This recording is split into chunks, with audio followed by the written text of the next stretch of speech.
listening to the Pharmacy Podcast Network.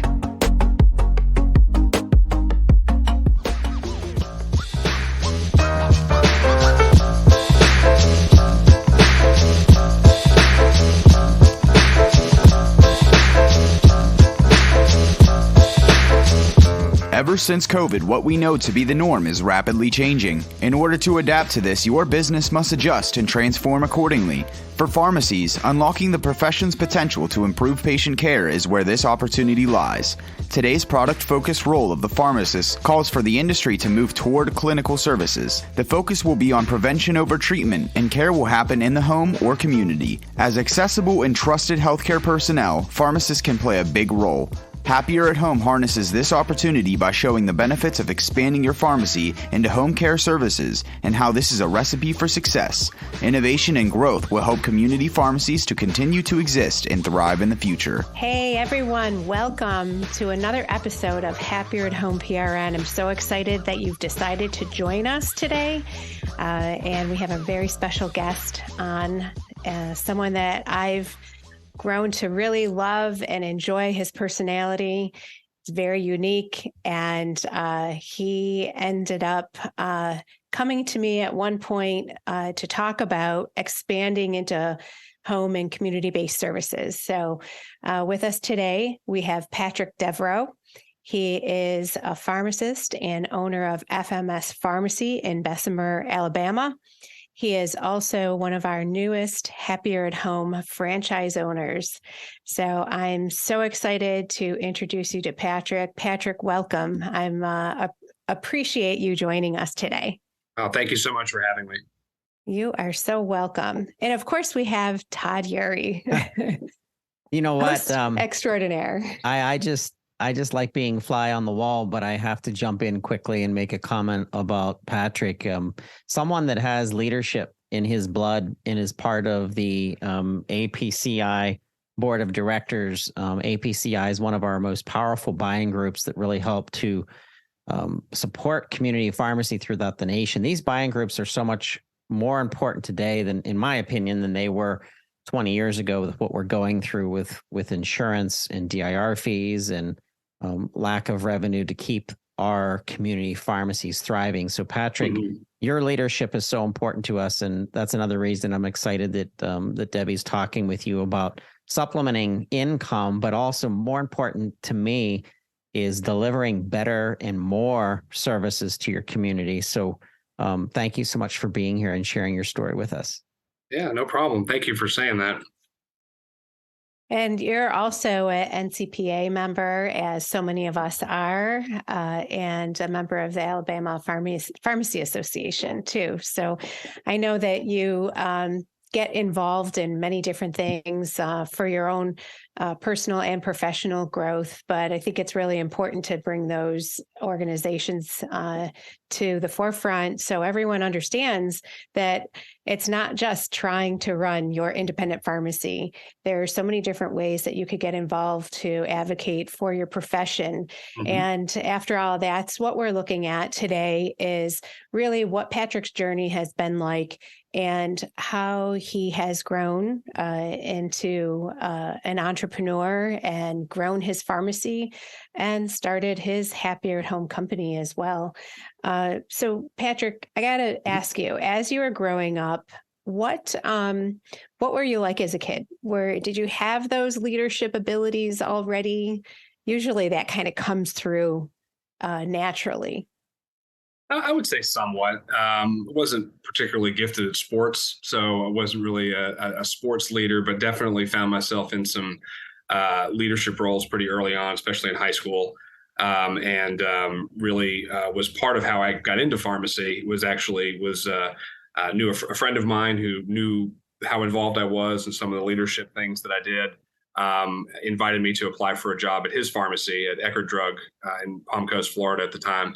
And so, those aspects of what I was doing when I was younger helped kind of get me on the radar, so to speak, with Mr. Guest and get hired by him at a very young age and started my journey in pharmacy pretty early. I've heard that from so many people that, there's professionals pharmacists, family members or friends that have influenced as they're growing up and the different things that they do. So, so you actually are from Staten Island, is what we were talking about, and moved to Florida at one point. And how did you end up? Did you move to Florida with your family? I did. Yeah, we moved in the early '90s to just needed a change of pace. My dad needed a change of pace. He was a bond trader on Wall Street and decided that we needed to be out of the city. And so we actually owned a home in Florida and we moved there full time. And he started working there in the early '90s, building his business from there as a financial planner.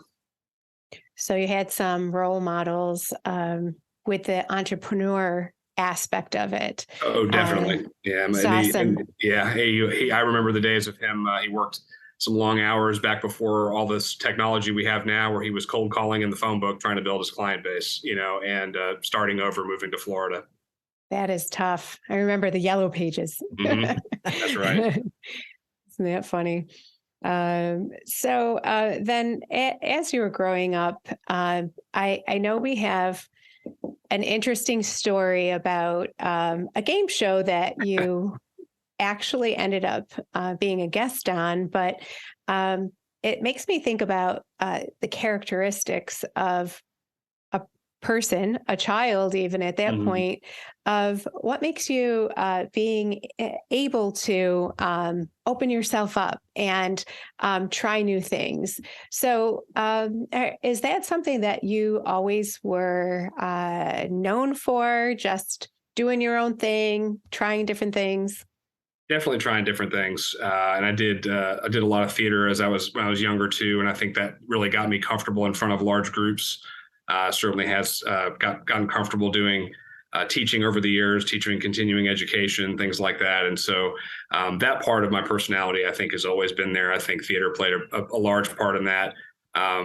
Didn't really think about when I was on television. I don't think I was particularly too nervous about being on national TV at that age.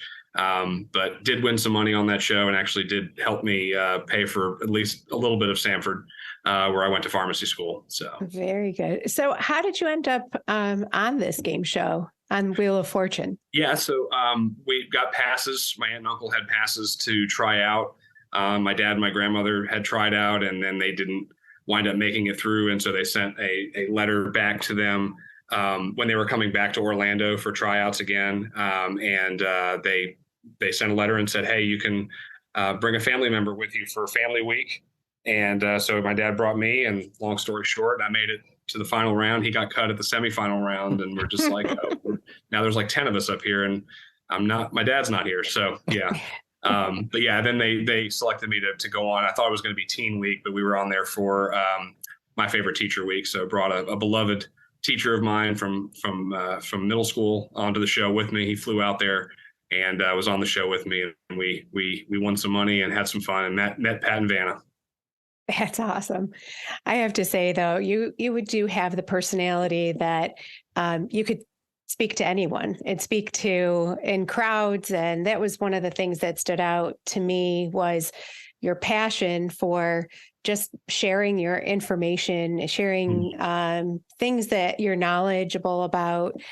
Even when you came to Rochester for training for Happier at Home to launch your business, that stood out to me, sharing your ideas with our group of franchisees that were in training at that time. So I have to say, I went onto your website and I watched one of your videos that you have on the pharmacy website. So you're a natural. Thank you. Thank you so much. You are welcome. So let's see. So you went to pharmacy school, and then when you graduated from pharmacy school, were you in Florida at that time? Did you go back to Florida to start working? No, actually I didn't. And this is actually kind of funny too. I kind of fell into community and independent pharmacy by mistake. Not by mistake, by accident. That's a better word. When I was in pharmacy school, I looking to join student organizations, and I came upon NCPA, and I said, oh yeah, community pharmacy. That's what I do. I work for Eckerd. And then realizing that, oh no, it's independent pharmacy and independent pharmacy ownership. And I'm like, oh no, that's that's not what I want to do. I don't want to do that. But stayed involved in the organization, learned a lot more, and pursued a community pharmacy residency, and actually completed one in Atlanta with Mercer's School of Pharmacy, and two of my favorite mentors, Jonathan and Pam Marquis. I worked in their stores.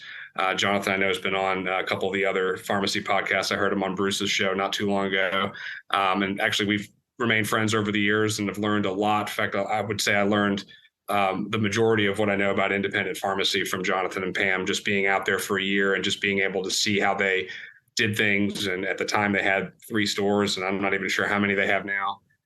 So no, I took a somewhat non-traditional path and didn't take a regular pharmacy job right out of school, did the residency, and knew that I wanted to come back to Birmingham and pursue an ownership opportunity out here. And so I spent a year out there, and then put an ad actually in the APCI Journal that I was looking to come back and looking to come back to Birmingham. And then I was able to join the group I'm with now, FMS. Came on as a pharmacy manager and pharmacist, and actually kind of their clinical pharmacist when I came back to Birmingham in 2006. They really didn't have a whole lot of clinical offerings. Weren't doing immunizations or durable medical equipment or MTM. And diabetes education. So I was able to get a lot of those things started and kind of start growing into where they are today. Very good. So are you involved with one pharmacy right now? Do you have any others? So our company, our ownership structure is a bit unique. So I won't go into too much of that, but I'm the president of the parent company that we own 4 stores. But I spend most of my time at the Bessemer location, which is where kind of I wouldn't say it's our flagship, but we do have our office where we run a lot of our back office operations out of there. So I spend most of my time dispensing in Bessemer and working in the office in Bessemer. Very good. That makes me wonder about expanding by growing into additional pharmacy locations. What are some of the benefits and drawbacks of just expanding by additional locations? Yeah, and we did. So when I took over as the president in 2017, we did expand into a new location for the first time, a startup for the first time in years. And we opened in an area of Birmingham called Hoover. That's where our Rossbridge pharmacy location is.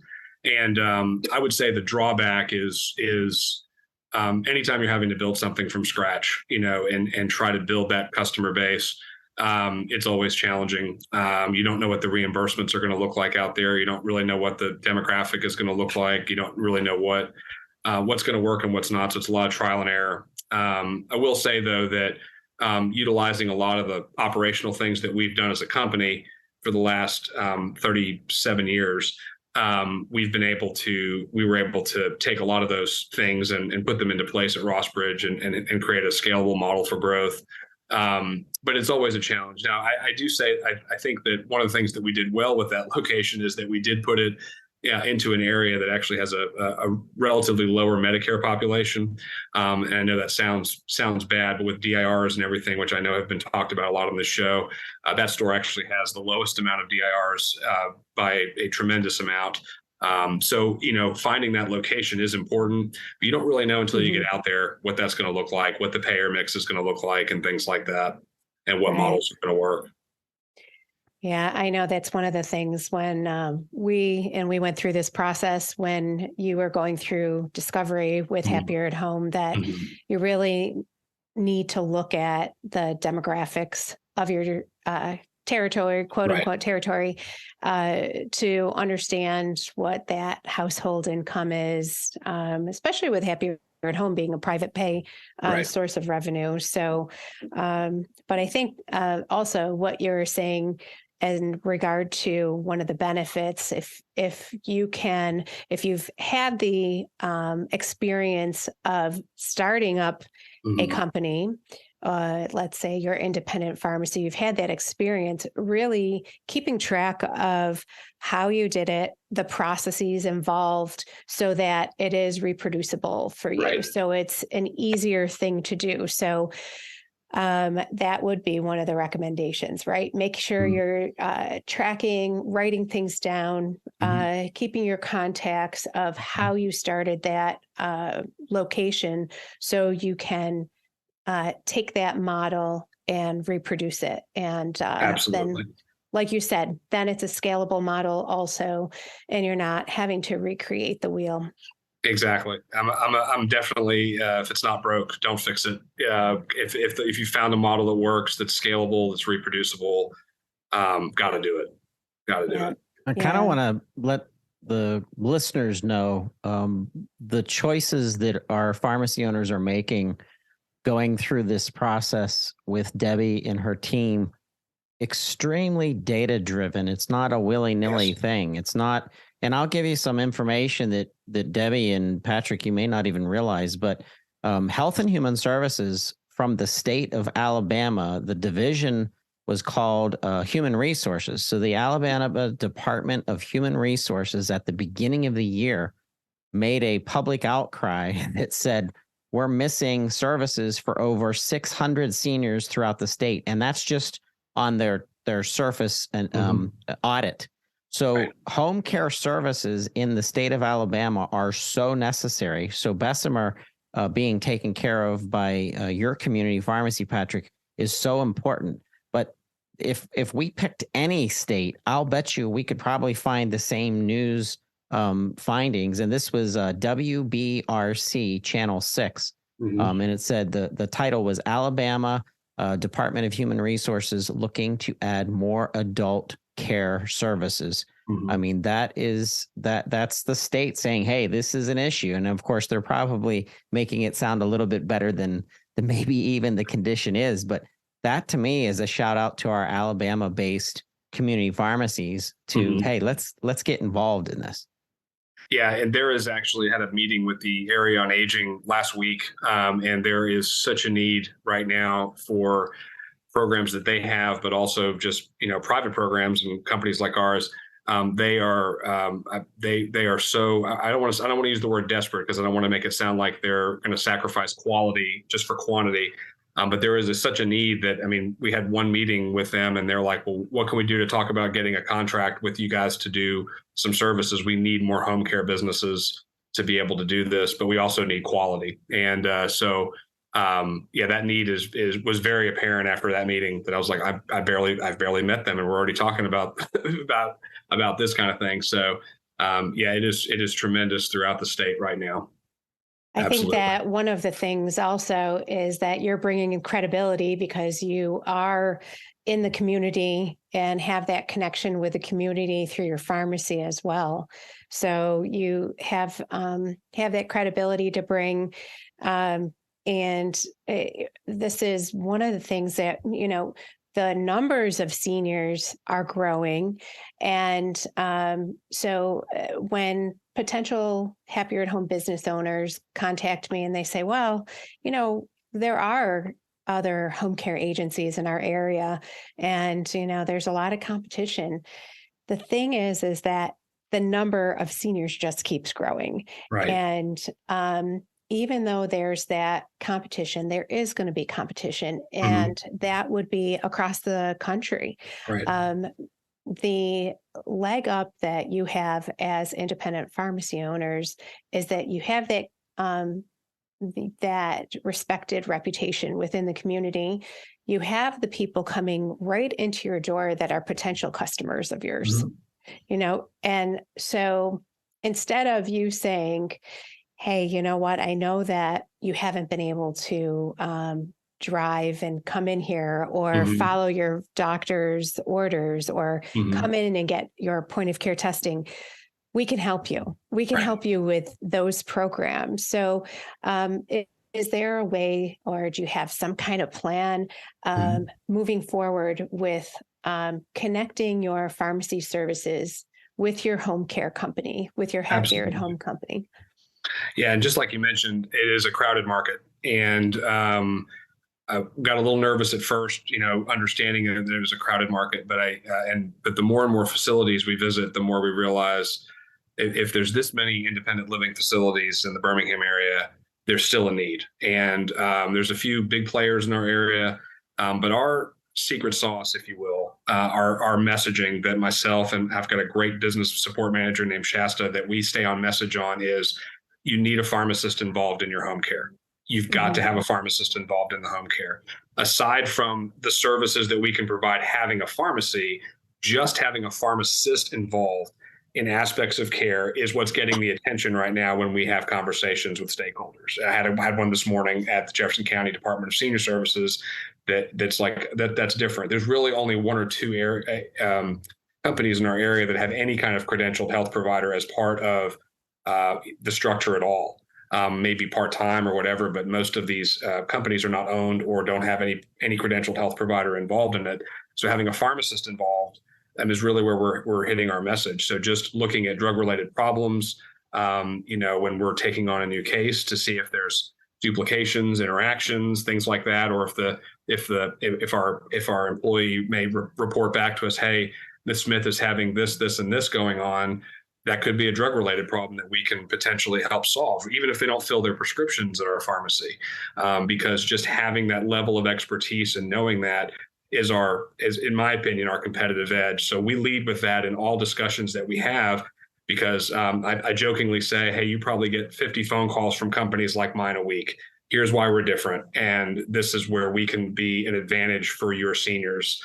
To recommend us, So one facility last week was like, can we have you come in like next week to talk about not mixing alcohol and medicine? That seems to be a big problem at some of the one of the independent livings and things like that. It's like, yeah, I'm ready to go now. We're going to talk about med safety this Wednesday. Yeah. Do you know that they'll have happy hours at the senior centers? Oh, yeah. I love that, though. Yeah, we went into one not too long ago that was having a Kentucky Derby party. So they had the hats and the mint juleps and all that stuff happening all throughout. So they had March Madness. Yeah. It's nice.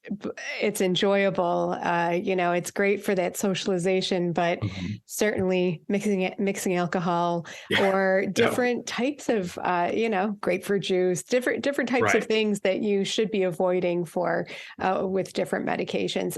I'll never forget one of my first patients when I started my Happier at Home location way back in like 2007 was a gentleman who was 90 years old.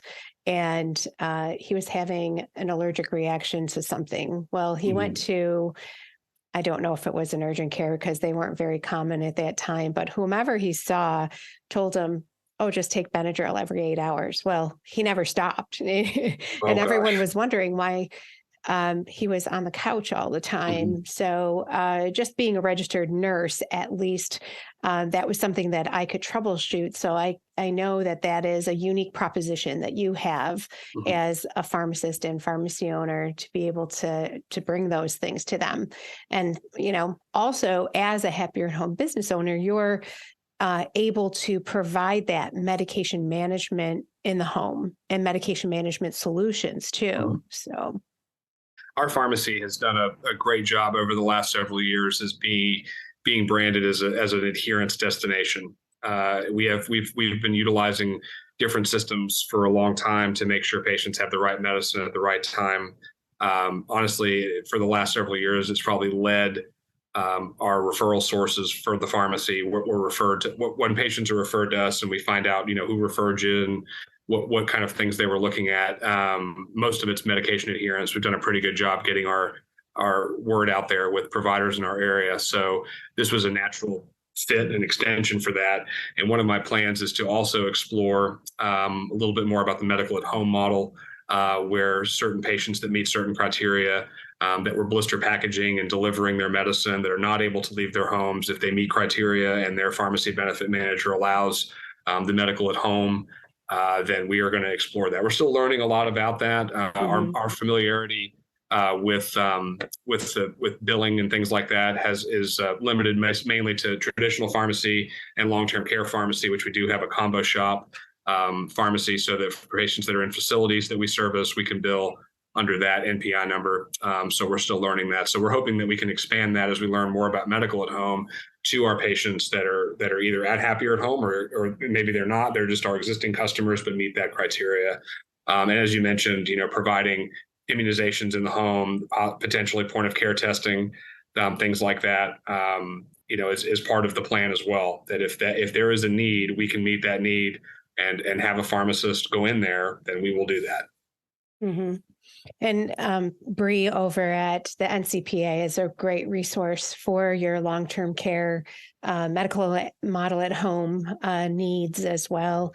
They're wonderful. They really are such an incredible resource for any of the pharmacy owners out there. But I know when you have those referral relationships with, let's say, assisted living, the transitional care units, those referral sources for your pharmacy, they really need you. They Mm-hmm. need you with the medication compliance, but they also need you now that you're an home care owner to be able to help them with that safe discharge home.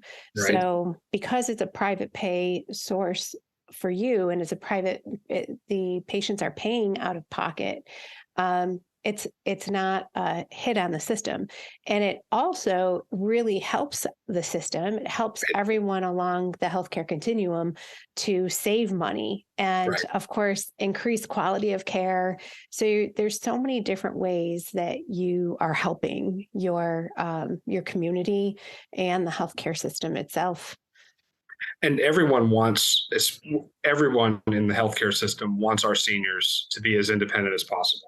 And to be able to, I learned this term from you and Marie recently, the age in place, and to be as independent as possible for as long as possible. Mm-hmm. And I feel like we've been providing, as a pharmacy, we've been providing solutions for that for a long time with medication adherence, because we know, and all of your listeners know how bad or how drastic the outcomes can be bad if medication adherence is not followed, or mix-ups and things like that. So we've always been playing a role in that, keeping seniors independent. I believe personally, and I don't have a ton of data to back this up, but just from what I've seen, medication misuse is one of the leading causes that we've seen, is patients not being able to remain in their home. And so a lot of times we may be I hate to say last stop, but really maybe we are. If the patients are overwhelmed by their medicine, then we are able to provide a solution that works for them. And so now that we have home care, that we can possibly offer that as well, as another way to keep our seniors aging in place and remaining as independent as possible. Yeah, you definitely do. And because you are that hub and usually see your customers coming in every month, at least once a month, probably, yes. You are able to see those changes too. Or if there's either a physical decline, you pick up on a cognitive impairment or something like that, you have those unique assessment skills. So you oftentimes are the first line of defense, where you're able to pick up on these things and change the trajectory of that person if they're going to be able to remain independent and in their home or not. So absolutely. Yeah. You see those customers decline and you're able to intervene. And especially, like you said, the medication noncompliance causes, I think it is the highest cause or the most common cause of people entering nursing homes. Mm-hmm. Not even just hospitalizations, but right. Nursing homes. Right. So it's a very important thing. Yeah. Well, one of the things we've also seen, even if we haven't seen a decline, we are so involved in our patients' lives, as most independent pharmacists are, that we know when a patient has a spouse or a family member or caregiver that's passed away. And now all of a sudden we're like, this question gets asked all the time. If we see someone who's passed away, it's like, well, what's going to happen with Mrs. Smith? Who's going to be able to take care of her? Because Mr. Smith, who just passed away, he was the one that provided the primary care. And, we're very involved, and we try to attend the funeral whenever we can for our customers and things like that. When they happen, they've become part of our family. And so that's another thing we can pick up on too, is that we see, is there a need for that? Even if there's not necessarily been a decline, but now there's just a need for care. It's like the family now has to step in and figure out how that's going to happen to keep mom in place, to keep her aging in place. Right. That's an excellent point. And I always tell people, make sure that you're planning in advance and not just acting and being reactive to a crisis. So I've seen it so often where one person is physically doing well, of a couple, and the other cognitively is doing well. And the two of them together are able to stay independent and stay together. But Right. I always like to talk with those families before something happens, because if they just get a caregiver in the home one day a week for Right. maybe 4 hours, at least then both members of that couple can get used to that person, get to know that person, and build the trust Right. in your company. This way, when something does happen, then you can just seamlessly increase the hours, and you won't skip a beat that way. Right. Yeah. So with your pharmacy, what are I know you mentioned some of the services, but can you tell us about the different types of offerings you have through your pharmacy? Absolutely. And I'm going to give credit where it's due. I have an unbelievably great clinical pharmacist named Dr. Anthony Bolus, and has helped us really transform our clinical services into something great. So our main non-PBM services, that's what I like to call them, I kind of group all of our clinical things under, may still be billing insurance, but we're not billing PBMs. Anything that doesn't touch a PBM has got my attention. Anthony leads we have an accreditation for diabetes education. So we're certified through ADCES as a diabetes education provider. Anthony and I are both also CDC trained lifestyle coaches through the National DPP program. And we're actually currently offering that program under an umbrella organization right now. We very involved at MTM as much as possible. Our immunization program has always been robust. We were very early with COVID vaccine, and we were in the community as much as possible. Anthony was working, we were all working crazy hours trying to keep up with the demand when COVID vaccine came out. So our vaccination program has always been something robust, and our adult vaccination program particularly. And then the other big part of our clinical offering is that our state allows us for our state and local government employees to go on site and provide biometric screenings where we do a finger stick, check their lipids, check their blood pressure, their BMI, and they get a wellness discount for participating in that. We're one of the largest providers as a pharmacy in the state. We actually travel all over the state. In fact, I'm going to be on the road for a week in July, going to some municipalities in South Alabama and providing those screenings. And so that's been a tremendous source of business for us. We're always actually looking to grow that and scale it to other self-insured employers that can benefit from our services coming in.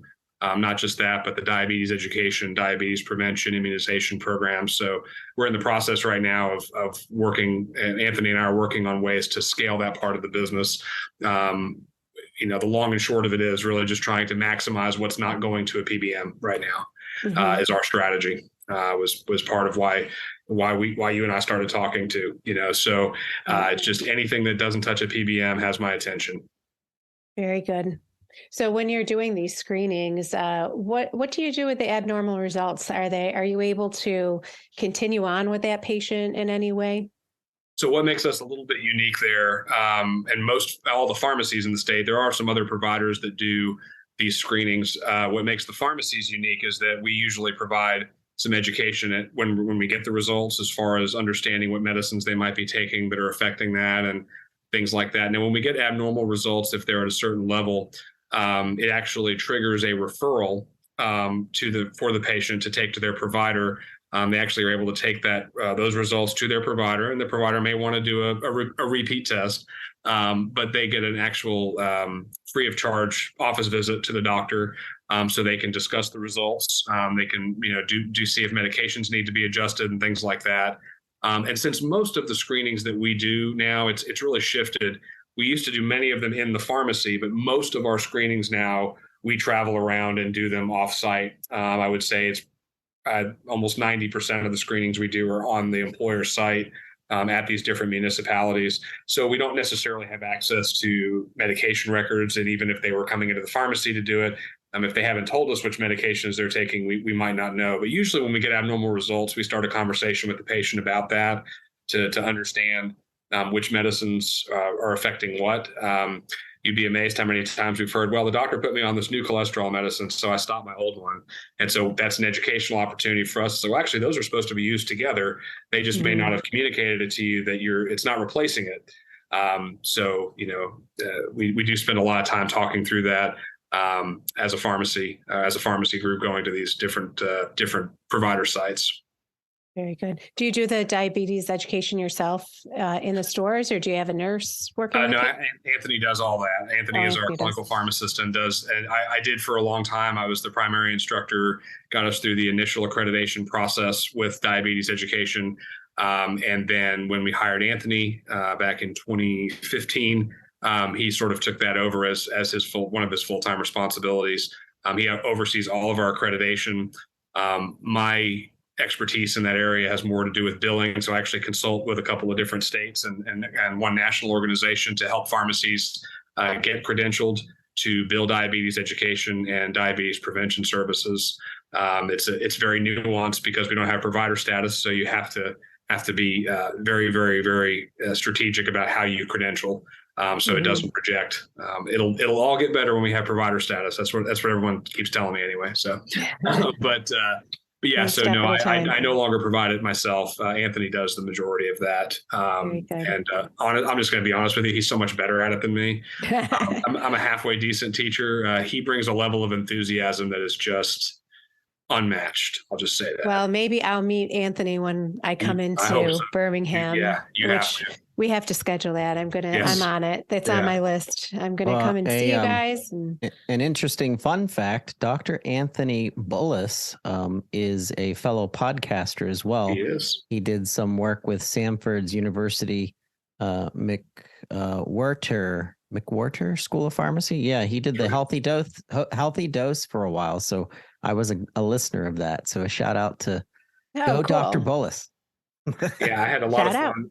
I've been a guest on there a couple of times, had a lot of fun talking about, actually the last time I was on there, we talked a lot about the Medicare landscape and DIRs, but really also not just that, but because our listeners for that were more than just pharmacists. So we're trying to tell the public, what some of the changes were with Medicare, with why readmissions, as you mentioned, Debbie, we want to keep patients independent. So why do readmissions affect that? Or why do they affect your primary care?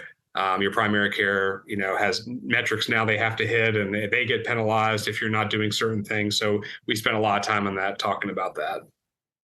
Very good. So one of the things I always am interested in is the types of things that you might have gone through that were mistakes or challenges along the way in your business development. I know your Happier at Home business is on the early side, but I think that a lot of those lessons that you can learn are transferable to different situations, no matter what business you're growing or the way you're expanding. So do you have any challenges or mistakes that you can look back and say, you know what, I learned from that? And, what would that be? I think that in this business, and I know several people listening, we have seen, and I've been a licensed pharmacist for next month will be 18 years. And we've seen, especially on the independent side, have seen a lot of the next new thing, the next big thing. And we've chased a lot of rabbits. And so in terms of mistakes, I think it's more of what I've learned from, we've chased a lot of different clinical initiatives. We've chased a lot of things that are going to, transform how we're supposed to be able to practice pharmacy. And there's been a lot of things that have been really, really good. But I think there's been several software relationships and clinical relationships that we've tried to have that try to build more collaboration in certain areas, which we actually have been able to do eventually. But back in the day when these things were coming out, it was like, this is going to be the next big thing for pharmacy. I mean, if in 2006, and I remember sitting at Mercer's School of Pharmacy with Jonathan and Pam for a continuing education on Medicare Part D.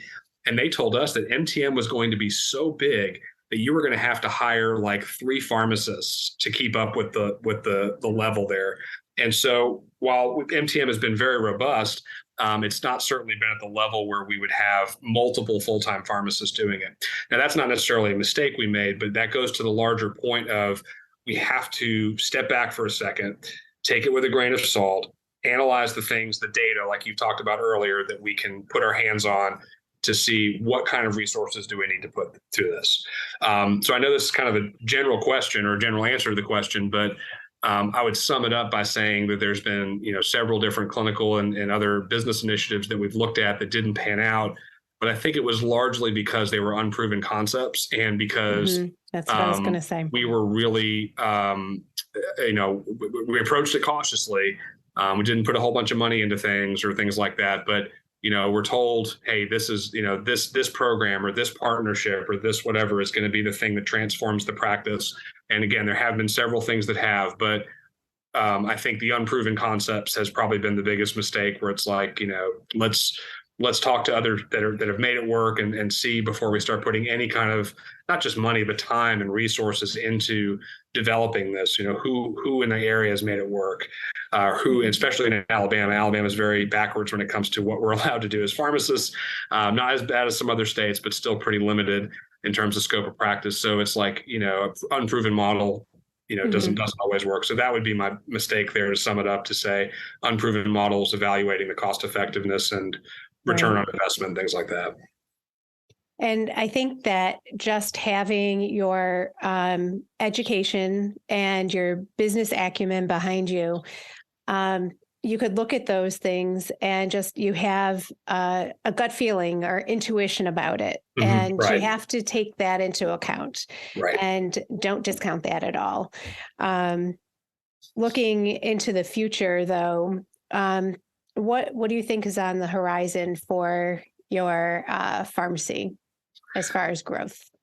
I think it's going to be a tremendous amount of growth in the space where we can offer employers, not necessarily just drug pricing necessarily, and that's not what we're focusing on, but as we've seen in the business, that part's becoming more and more commoditized. And so I'm trying to grow, and have been for years, trying to grow areas of our business that rely on the pharmacist's clinical and cognitive ability, that are able to deliver value to the healthcare system, particularly self-funded employers, and improve outcomes for patients. So that's where we're going. That's where we're putting resources.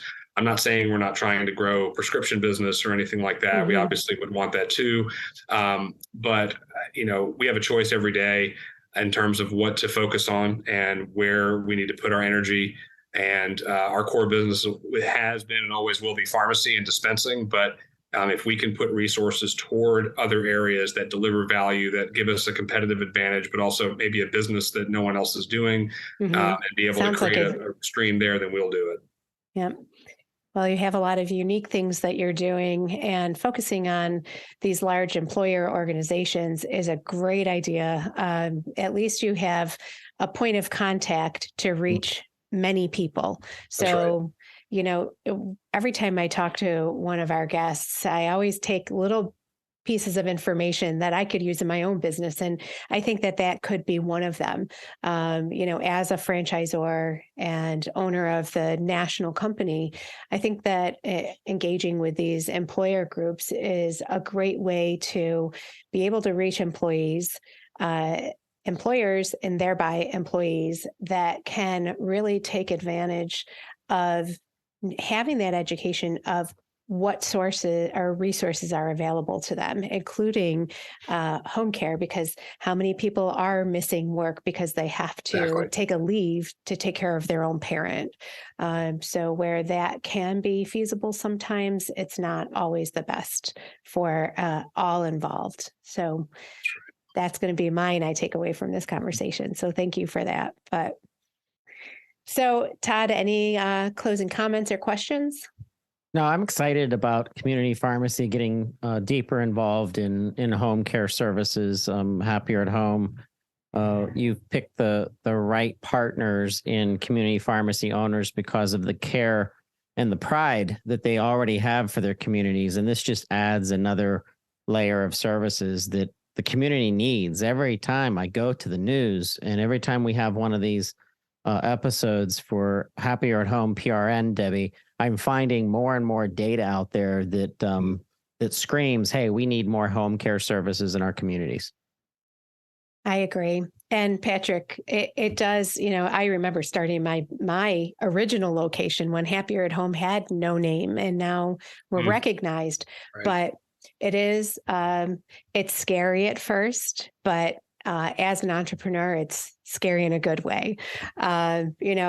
Just keep doing your marketing and exposing all of your referral sources to the additional services you can provide, and everything is going to take off. You're going to be very excited to see that. You're going to be providing an incredible service to your customers and your community too. So, all right. Well, thank you again for joining us. I really appreciate it. Can't wait to see you in person very soon. I think we could wrap this up. And for more information about Happier at Home, please go to happieratHomeFranchise.com. Once again, that's happieratHomeFranchise.com. And we so much appreciate the information that you bring to us every month after month through Happier at Home PRN Debbie. And Patrick, this was a treat to talk with you, and a shout out to Anthony. You have to tell him that we listen to him. Sure will. Absolutely. Yeah. Great to see you, Patrick, and Todd, as usual. All right, guys. Have a great one.